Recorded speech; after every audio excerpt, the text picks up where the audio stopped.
The camera had been there for years, bolted high above the street, angled just enough to capture the sidewalk, the entrance to the building, and the dim stretch of road beyond.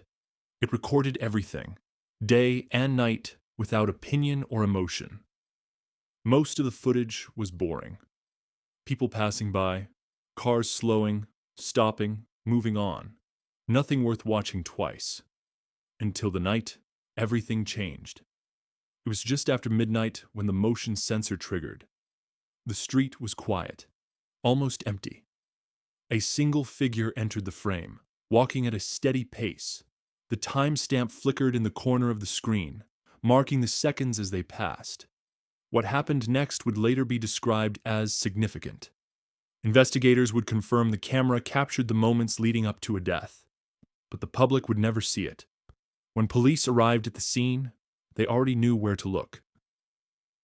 The camera. They secured the footage immediately, copying the file, logging it as evidence, and sealing it away. From that moment on, the video stopped being just a recording. It became a problem. Officials acknowledged its existence in brief statements. Yes, there was footage. Yes, it was reviewed. Yes, it was relevant. But no, it would not be released. Not now. Maybe not ever. The reasons sounded familiar. An active investigation, privacy concerns, the potential to mislead the public. For some, that explanation was enough. For others, it raised more questions than it answered. As days turned into weeks, rumors began to circulate. People claimed to know what the footage showed. Some said it was too graphic to release. Others believed it contradicted the official timeline. A few insisted it proved negligence, or worse. None of those claims could be verified, because the one thing that could confirm or deny them remained locked away. The camera had captured the truth, but the truth was silent. Lost in the noise was the person at the center of it all.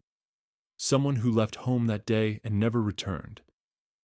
Their family asked questions, quietly at first, then louder.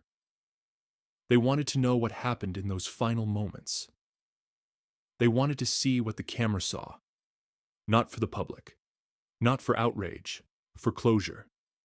But they were told the same thing everyone else was told. The footage could not be shared, and so they were left with fragments. Official statements, redacted reports, second-hand explanations of something they could never witness themselves. Cameras have changed the world before. They have exposed lies, corrected narratives, and forced accountability when words failed. That's why unreleased footage unsettles people. Because video doesn't argue, it doesn't spin, it simply shows. And when it's hidden, people wonder why. Is it protection or control? Is it caution or convenience? Those questions lingered long after the headlines faded. To be fair, withholding footage can be justified. Releasing evidence too early can compromise investigations.